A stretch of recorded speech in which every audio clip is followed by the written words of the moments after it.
Kırgız sana gözüyle tuğsala. Geçtik gümüş gücünün kaydeminle kaydetti. Götürdü ne çorun yerin çorun var evet. Манас улуу баянды өзүнө камтыган баатырдык эпос, кыргыз элинин тарыхы, кайгысы менен кубанычы, жамандыкта жакшылыгы бүтүндөй бул чыгармага камтылган. Өзбек тилине которуу менен чыгармага жаңы жашоону оштук акын Малика Камилова тартуулады. Ал берүүбүздүн бүгүнкү каарманы болмокчу. Men nekigen Xudoga yig'ladim. Qani bir shu dini islomdagi gaplarga ham quloq solib 100 rakat namoz o'qidim. Meni tushimga hamma o'sha avlodi ajdodi qirg'izlarni kirib kela boshladi. Kunduz telpalarini kiygan, o'sha uyimga otlarini choptirib kirgan. Undan keyin qalamni olganimdan keyin keldi. 70 bet perevodni qilib inekiga nimaga olib bordi. Manas bo'ladi ismim, qattiq tog' toshdan jismi, bola bo'lgach o'spirin, yigib boshlaydi qo'shin. Ko'plar undan dod dedi, hech kimga yengilmaydi. Каарманыбыз колдонгон котормо Марбайжиевдин калемине таандык чыгарма. Бир иш-чарага Бабур театрынын атынан барган Самида Халматовага драматург өзбекчеге которуп көрүү сунушун айтат. Ал туура эле Малика эжеге алып келет. Которууга киришерден алдын телефон аркылуу Байжиевдин уруксатын алган. Men masalan o'zim misol keltirsam 4 misra she'rni qirg'izchadan o'zbekchaga, o'zbekchadan qirg'izchaga perevod qilib ham ko'rganman. Bu naqadar qiyin. Sababi bir pasda o'sha mantiq buzilib, bir jiddiy narsa, bir kulgili holatga olib kelishi mumkin yo aksi bo'lishi mumkin. Shuning uchun Malika opamni bu jasoratiga, o'sha Sayaqbay Qaralayevni yo'nalishidan qochmagan holda Marbajiyevni shu aytgan nima deydi, yozgan eposidan qochmagan holda tarjima qildi. Дүйнө жүзүндөгү эң чоң поэманы которууда Малика эжеге 2 жыл кеткен. Белсенген соң үй бүлөсү да жардам берген. Ошентип көлөмдүү чыгарма тажрыйбасындагы негизги эмгектердин бири катары таанылды.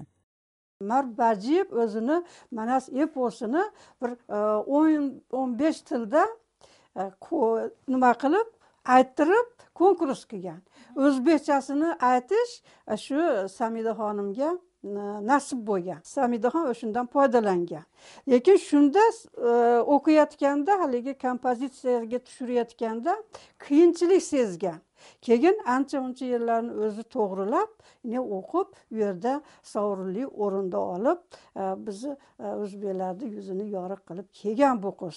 Акындын колжазма менен которгон вариантын 1 жыл аралыкта компьютерге түшүргөн Рана Махмудова абдан кыйналган. Дастандын ар бир сабы өзгөчө таасирленткен. Малика эженин котормосун окугандан кийин гана Манас Баатырдын чын дүйнөдө бар болгонуна ынанган. Ozgina orada tanaffus bo'lib qolganda voqealar rivoji keyin qanday kechar ekan degan xayol boshdan chiqmay turaveradi. Ana ehtimol ana shu kechinmalar ta'siridami ushbu dostonni Manas, Semete Seytek har uchala qismini ham men o'zim kompyuterga tushirishga muvaffaq bo'ldim. Bundan o'zimni baxtiyor deb hisoblayman. Malika Qadirovna bir qancha жылдардан beri qirg'iz aqın жазуучуларынын чыгармаларын которуп, адабият сүйүүчүлөрүнө өзбек тилинде сунуштап жүрөт. Манас үчилтигин жеткирүүдө өзбек акыны Учкун Назаровдун да жардамын сураган. 15 000 сапка жакын котормо дастанын элдерге тааныштыруу үчүн Ош Саадасы гезитине алып барган. Birinchidan shu gazetani berish boshlanganda qo'ng'iroqlar bo'ldi redaksiyamizga. Haqiqatan Malika shu tarjima qilyaptimi? Yani shuni tarjima qilyapti desak, Malikaga minnatdorchilik bildirishdi. Katta ish bo'lgan. Shundan keyin gazetamiz nusxasida, ya'ni adadida qo'shilish paydo bo'ldi-da, sabab bu Manas haqida faqat biz qirg'iz chasini variant bilsak, endi o'zbek gazetxoni, o'zbek kitobxoni o'zbekcha variant bo'ldi. Bu o'z navbatida maktablarga ham foydali va zarur bo'lganda, maktablar kelishdi, o'quvchilar so'rashni Manasni berish boshlashdilar deb. Manasты өзбек тилине которуп, эки элдин маданият тармагынын өнүгүшүнө кошкон салым үчүн 2012-жылы жылдын мыкты инсаны сыйлыгына ээ болгон. Дүйнө кыргыз элин дал ушул эпос аркылуу тааныйт дейт Малика Камилова. Bu Manas eposini men haqiqiy tarixiy shu bilan bir qatorda so'zga chechan, so'zga usta, so'zni ko'p biladigan qirg'iz xalqini ulug' asari, qimmatli asari, bundan keyin ham qirg'izni olam jahonga tanitib yuraveradigan asar, ma'naviy hayot, tirik hayot deb odamlarga ayta olaman. Assalomu alaykum va rahmatullohi va barakatuh. Yangilar ekanda bular, Yangilar. Juda yaxshi ijodlar, namunalar. Malika opa, biz ko'pdan beri bilgan, yoshligimizdan bilgan ustoz ijodkorlardan biri, shoira ham maktabda o'qib yurib, asosan bolalarga ijod qilardi, juda sodda bolalar bor, ajoyib shirin she'rlarni yozardi. Yoshligimizda maktabda o'qib yurganimizdan biz havas qilib opani orqasida ergashib, mana biz ham shu ijodga kirib qolganmiz. Avvalo ustozlardan biri deb hisoblayman, keyin juda g'azallarni go'zal yozadi.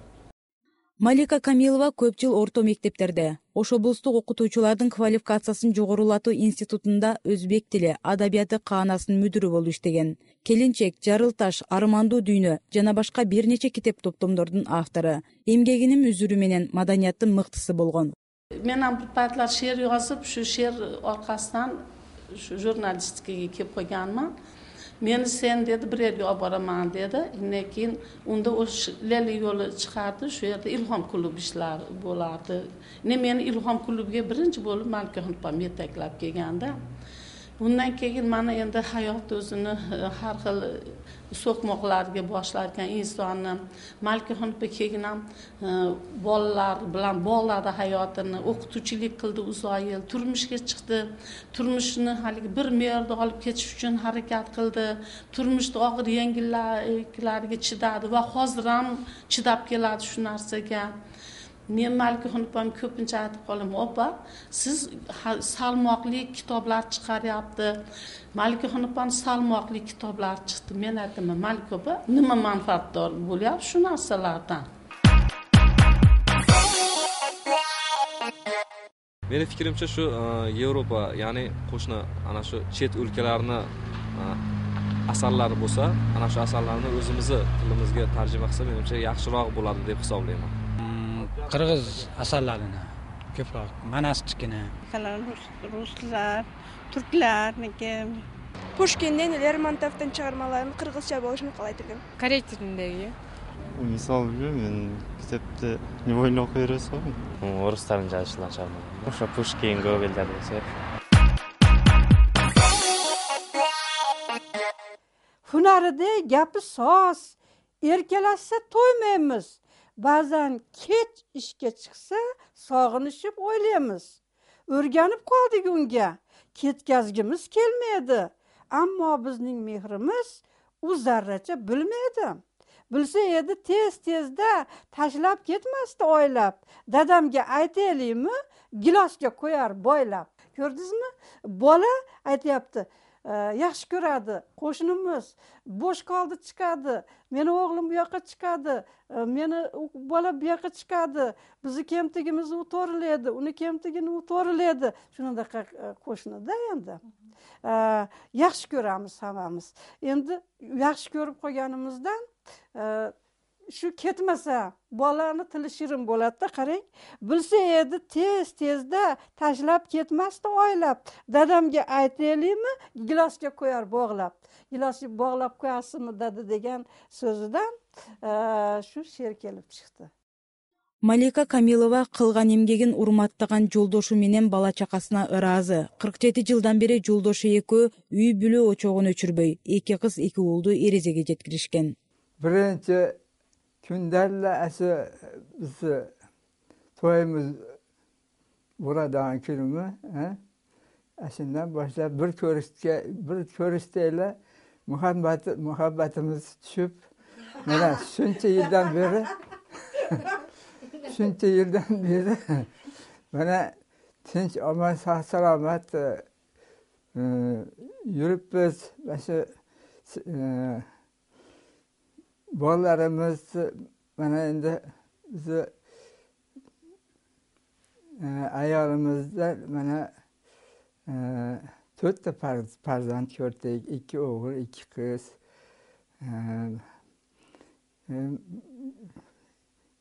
Keyin maktablarda ham she'r o'qib, she'r yozib, jurnallarda yozib, mana qilib o'sha yozgan she'rlari dan ta'sirlanib men ham shu ayolimizga katta yo'l ochib berdik. Oq bo'ladi tilagim. Oppoq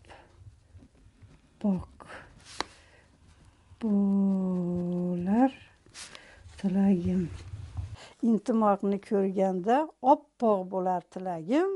Ko'rsatuvlarin ko'rib yayrab ketar yuragim. Adabiyatка жаштайынан каалоосу ойгонгон каарманыбыздын чыгармаларынын басымдуу бөлүгү мекен сүйүү тууралуу. Келечекте котормо үстүнөн иштеген эмгектерин да китеп кылып чыгаруу ниети бар. Kimnidir kimge yaqin yaratarmış Allah'ım. Siz bois yengilladi cheksiz armonim ohim. Tashlab ketmang azizim. Yaqinlarga ishonib, ularsiz bo'lolmagay. Men tunga turmas yonib. Oyu quyoshim o'zingiz. Sizsiz netay dunyoni. Agar siz tashlab ketsangiz, men tark etay dunyoni. Бүгүн биз акын, котормочу Малика Камилованын жетишкендиктери тууралуу сиздерге учкай айтып өттүк. Ийгиликке жетүү оңой эмес, болгону өзүңүз аракет кылсаңыз, ал өзүн күттүрбөйт. Келерки берүүбүздө да ийгиликке жеткен дагы бир айым менен сиздерди тааныштырмакчыбыз. Программага карата сунуш, ой пикирлериңиз болсо, төмөндөгү дарекке кайрылсаңыз болот.